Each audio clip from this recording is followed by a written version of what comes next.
और इसके बाद आपके सामने है एग्जाम्पल नंबर सेकंड। अब इसमें क्या लिखा है इसमें देखते हैं, इसके बाद इससे जुड़ा हुआ जो क्वेश्चन है वो पढ़ते हैं। तो इसमें लिखा है कि विद टाइम्स यानी कि समय के साथ साथ and the advent of technology, और जो तकनीकी है, जो तकनीकी के आवागमन के साथ साथ यानी कि जैसे जैसे समय बदला और जैसे जैसे जो तकनीकी है वो सामने आई, एंड इनोवेटिव क्रिएशंस, और जो नए नए प्रकार की जो रचनाएं सामने यानी कि नए नए प्रकार की जो चीज़ें सामने आई, द ब्यूटीफुल कल्चर ऑफ पंखास, और जो पंखे की जो बहुत ही सुंदर जो संस्कृति है, runs the risk of slowly using its presence among Indians, यानी कि एक ऐसे खतरे में पहुंच गए जहां पर इसकी लुप्तता सामने आती है, यानी कि यह समाप्त होने के कगार पर पहुंच गई है। Once made for personal use, कि पहले कभी इन पंखों को व्यक्तिगत प्रयोग के लिए बनाया जाता था, और टाइम लेकिन समय के साथ साथ gift handicrafts has transform into a commercial business, लेकिन समय के साथ साथ जो पंखों का जो बनाने का जो कार्य है वो व्यापार में बदल गया है। एंड नाउ और अब provides some form of livelihood to Indian artisan, और इसके साथ साथ जो भारत के जो कलाकार हैं, जो कि कारीगर हैं, उनको एक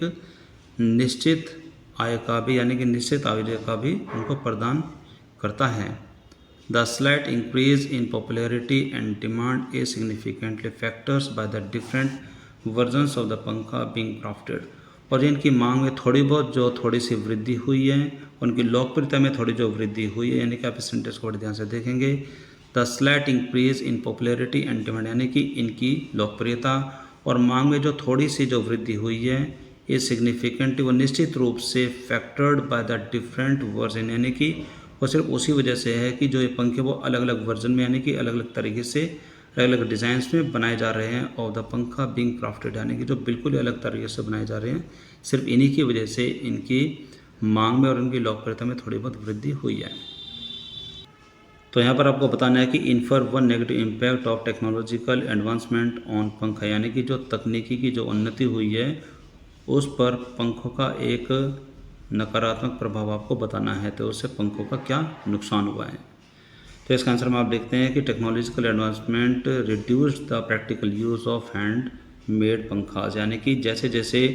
तकनीकी आगे बढ़ रही है उसकी वजह से जो पंखे का जो प्रैक्टिकल जो प्रयोग था, यानी कि एक प्रकार से जो पंखे का जो प्रयोग हुआ करता था उसमें कमी आ गई है। Causing them to slowly loss of their presence in daily life, और जिसकी वजह से उन पंखों का जो प्रयोग है वो जो हमारे दैनिक जो जीवन है उसमें धीरे धीरे कम होता जा रहा है। इसके बाद इसमें पूछा गया है पॉइंट सेकंड में कि complete the statement with appropriate reason, यहाँ पर एक कारण के साथ इस स्टेटमेंट को आप पूरा करेंगे। तो इसमें लिखा हुआ है कि the writer refers to pankha not just an object but as a culture, because, यानी कि जो हमारे लेखक है वो पंखा को सिर्फ एक पंखा एक वस्तु न मान करके बल्कि एक संस्कृति के रूप में प्रेजेंट करते हैं। क्योंकि, तो इसका आंसर हम लिखते हैं कि क्योंकि pankhas reflect regional traditional history craftsmanship and the lifestyle of the people, क्योंकि एक पंखे से हमें जो वहाँ का जो क्षेत्रीय जो परंपरा है उसका इतिहास है, और जो बनाने की जो वहाँ का जो बनावट है यानी कि जो कारीगरी है उसका, और वहाँ के लोगों के जीवन शैली के बारे में पता चलता है। इसके बाद अब क्वेश्चन नंबर थर्ड, जिसमें आपको क्या करना है कि select a line from the extract, यानी कि इस दिए गए उदाहरण में से एक लाइन को आपको सेलेक्ट करना है विच डेपिक्ट्स, यानी कि जो कि हमें बताती है हाउ द रोल ऑफ पंखा, की पंखे का रोल किस तरह से has changed over the time, यानी कि जैसे जैसे वर्ष बीत रहे हैं, जैसे जैसे समय बीत रहे हैं, उनके बीतने की वजह से पंखे का जो रोल है वो कैसे बदल गया है,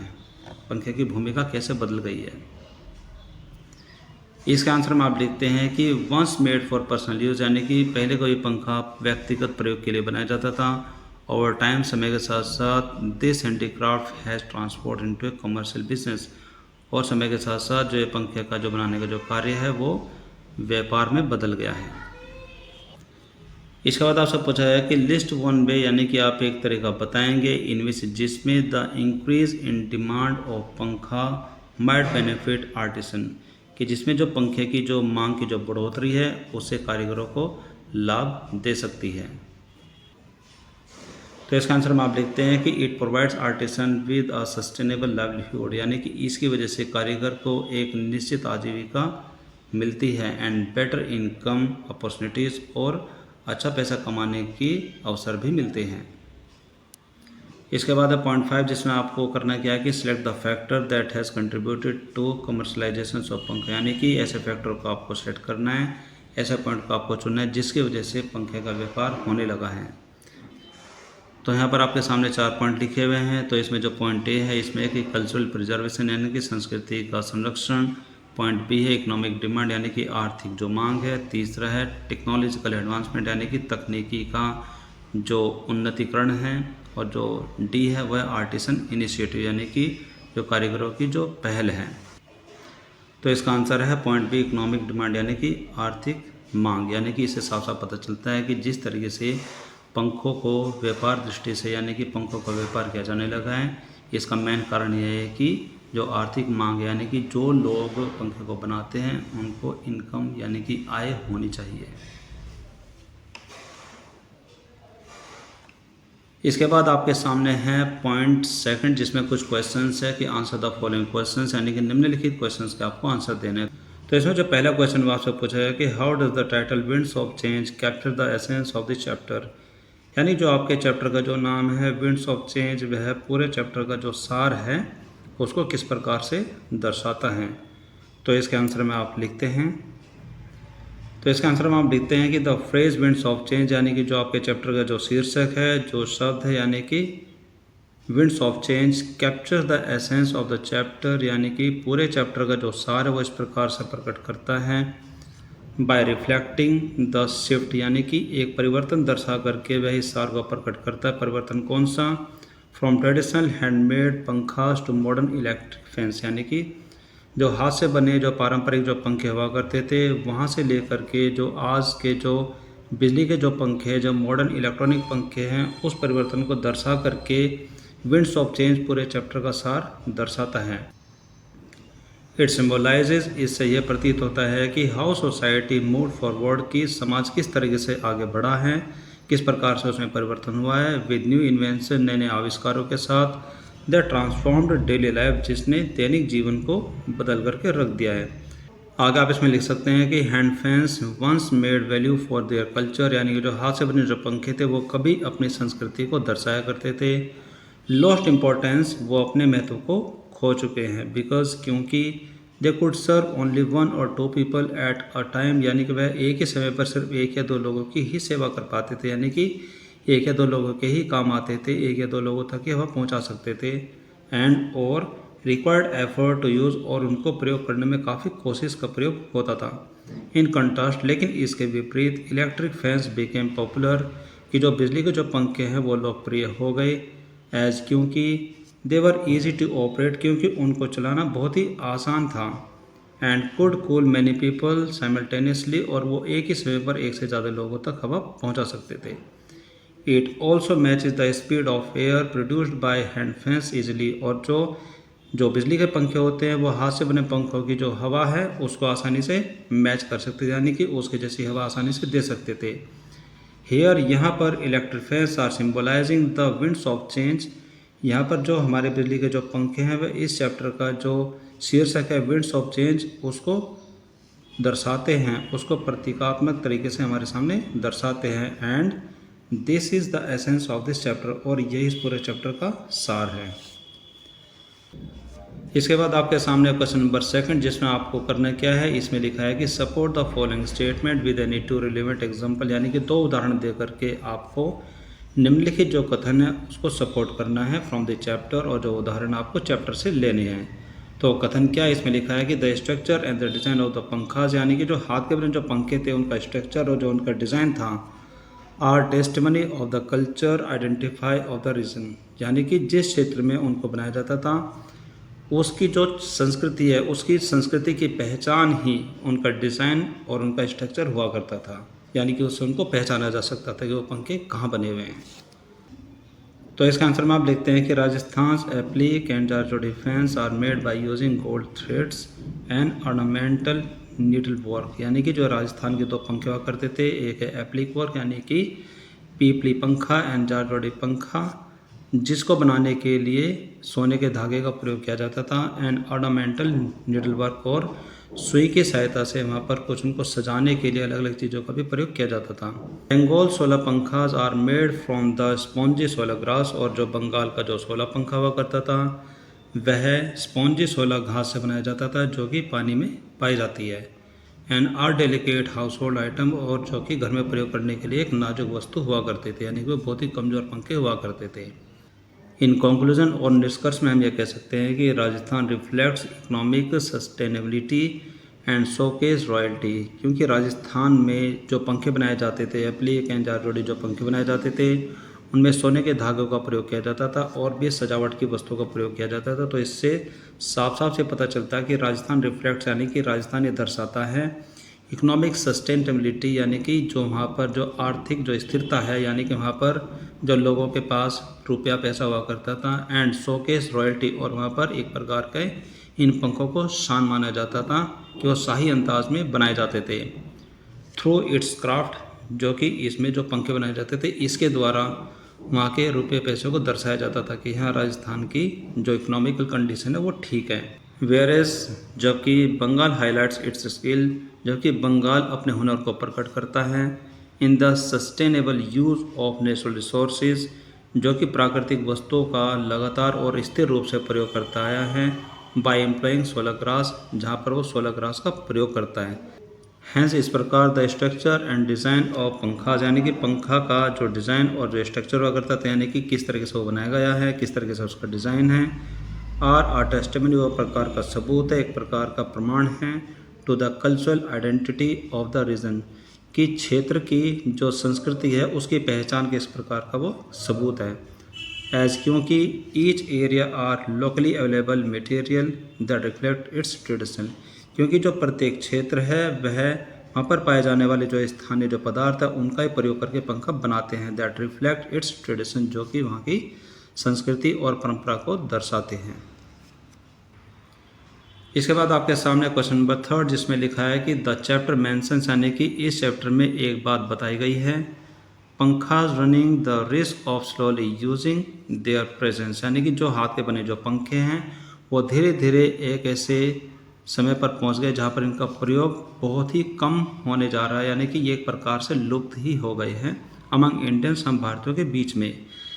evaluate how the balance between preserving traditional craftsmanship and incorporating innovating designs in the creation of पंखाज will help in the regard, यानी कि इसमें आपको बताया गया कि इवेलुएट करना है, यानी कि आपको मूल्यांकन करना है इन दिस रिगार्ड, यानी कि इस संदर्भ में आपको मूल्यांकन करना है कि किस प्रकार the balance between preserving traditional craftsmanship, कि किस प्रकार की जो हमारे देश में जो पारंपरिक जो कौशल कला, यानी कि जो पंखा बनाने का जो आर्ट है, जो कला है, उसका संरक्षण रखना, एंड इनकॉर्पोरेटिंग इनोवेटिव डिज़ाइन, और जो नए नए प्रकार के जो तरीके, जो नए नए प्रकार के जो आविष्कारक जो पंखे बनाए जा रहे हैं उनका प्रयोग करने के बीच में जो संतुलन है उसको बनाए रखना in the creation of pankhas will help, यानी कि इस प्रकार से जो पंखे का जो निर्माण किया जाएगा वो किस प्रकार से हेल्प करेगा, आपको इस प्रकार का मूल्यांकन करना है। तो इसका आंसर में आप लिखते हैं कि बैलेंसिंग, यानी कि संतुलन बनाना, traditional craftsmanship with innovative designs, यानी कि जो परंपरागत तरीके से जो पंखे बनाए जाते थे वह कला, उस कला का संतुलन आजकल के जो नए नए जो डिज़ाइंस हैं उनके साथ संतुलन करना, can keep pankhas relevant in modern time, की आधुनिक ज़माने में भी इस पंखे को बनाए रख सकता है। हालांकि traditional techniques preserves cultural heritage, हालांकि जो हमारे परंपरागत तरीके जो होते हैं उसमें हमारी संस्कृति नज़र आती है, संस्कृति की विरासत होती है, एंड और इनकॉर्पोरेटिंग इनोवेटिव डिज़ाइन, और जो नए नए तरीके के जो पंखे हैं उनका प्रयोग करना, मेक पंखा अट्रैक्टिव टू टुडेज बायर, कि आधुनिक ज़माने में जो पंखा खरीदने वाले जो लोग हैं, जो बायर हैं, जो ग्राहक हैं, उनको आकर्षित करने के लिए नए नए प्रकार के जो डिज़ाइंस हैं उनका भी प्रयोग करना ज़रूरी होता है। बट लेकिन इट इज़ ऑल्सो इम्पॉर्टेंट, लेकिन यह भी महत्वपूर्ण है फॉर देम, उन लोगों के लिए यह भी महत्वपूर्ण है to know the culture and tradition of our country, यानी कि पंखा खरीदते समय, यानी कि चाहे वो पुराने ज़माने के पंखे खरीदे या फिर वो नए ज़माने के पंखे खरीदे, उनको खरीदते समय उन लोगों के लिए हमारी जो संस्कृति है, हमारी जो परंपरा है, उनको भी जानना बहुत ज़रूरी है। Through many ancient artefact like hand fans, जो अलग अलग प्रकार के जो प्राचीन साजो सामान होते हैं जो कि हाथों से बनाए जाते हैं, जैसे कि हमारे हाथों का पंखा है, उनको खरीदते समय उनके द्वारा हमारे देश की जो कल्चर है, जो परंपरा, उनको भी उनके लिए जानना बहुत ज़रूरी है। This balance helps sustain the crafts and prevents it from disappearing. किस प्रकार का जो संतुलन है वो इस प्रकार के जो क्राफ्ट है, इस प्रकार के जो चीज़ें हैं उनको बनाए रखने में और उनको लुप्त होने से बचाए रखने में सहायता करता है। इसके बाद आपके सामने क्वेश्चन नंबर 4 जिसमें आपसे पूछा गया कि how might initiative such as pankha making workshop contribute to the preservation of the traditional art, कि किस प्रकार से जो एक प्रकार की पहल की गई है, जैसे कि पंखा बनाने की जो वर्कशॉप यानी कि पंखा बनाने की जो कार्यशाला है, contribute the preservation of the traditional craft, यानी कि किस प्रकार से जो पंखा बनाने की जो वर्कशॉप है हमारे देश के जो परंपरागत तरीके हैं पंखा बनाने के उनको संरक्षण दे सकती है। तो इसके आंसर में आप लिखते हैं कि पंखा मेकिंग वर्कशॉप यानी कि पंखा बनाने की जो कार्यशाला है हेल्प ट्रेन न्यू आर्टिसन, जो कि नए कारीगरों को ट्रेन करने में यानी कि उनको प्रशिक्षित करने में सहायता करती है। स्प्रेड अवेयरनेस, और उनको जागरूक करने में सहायता करती है अबाउट द क्राफ्ट, यानी कि जो हुनर है, जो वो चीज़ें हैं उनके प्रति, and revive interest among people, और लोगों के बीच में जो उनकी रुचि है उनको बढ़ाने में भी सहायता करती है। दे एंश्योर, वे इस बात को सुनिश्चित करते हैं that traditional skills are passed on to the future generation, कि इस बात को सुनिश्चित करते हैं कि जो हमारे परंपरागत जो तरीके हैं, जो हुनर है, वो भविष्य की जो नई पीढ़ियाँ हैं, नई जनरेशन है, उनको पास ऑन कर दी गई, यानी कि उनको सौंप दी गई है। To keep old craftsmanship alive among them, कि जो पुराने जो क्राफ्टमैनशिप है, पुरानी जो हस्तकला है, जो पुराने जो हुनर है, उनको उनके बीच में ज़िंदा रखने के लिए, ताकि वो भी उनके बारे में जान सकें। इसके बाद आपके सामने क्वेश्चन नंबर 5 जिसमें लिखा है कि the writer mentions celebrating pankhas in the concluding part of the chapter, कि इसमें जो हमारे चैप्टर का जो कंक्लूडिंग जो पार्ट है, जो कि निर्णायक जो हिस्सा है, जो कि इस चैप्टर के अंत में आता है, उसमें हमारे जो राइटर हैं वह पंखे को सेलिब्रेट करने की बात करते हैं, यानी कि पंखे को एक उत्सव के रूप में मनाने की बात करते हैं। Assess how this could be beneficial, आप इसका पता लगाएंगे कि यह किस प्रकार से लाभदायक हो सकता है to artisan and the craft, यानी कि उन कारीगर और उनकी जो कला है उन दोनों के लिए किस प्रकार से यह लाभदायक हो सकता है। आप इस चीज़ के बारे में क्या कहना चाहते हैं, आप इसका पता लगाएंगे। तो इसके आंसर में आप लिखते हैं कि सेलिब्रेटिंग पंखास इंक्रीज एप्रिसिएशन, की पंखे को उत्सव के रूप में सेलिब्रेट करना प्रशंसा को बढ़ाता है फॉर द क्राफ्ट, उस कला के लिए, उस हुनर के लिए, एंड इट्स कल्चरल वैल्यू, और इसके सांस्कृतिक महत्व के लिए। इट हेल्प्स आर्टिसन, और ये कारीगरों की सहायता करता है गेन रिकॉग्निशन, पहचान बनाने में, इम्प्रूव सेल्स, उसकी सेल्स को बढ़ाने में, यानी कि उसके विक्रय को बढ़ाने में, and secure a sustainable livelihood, और एक स्थिर आजीविका को निश्चित करने में भी सहायता करता है। इसके बाद आपके सामने क्वेश्चन नंबर 6 जिसमें आपसे पूछा गया है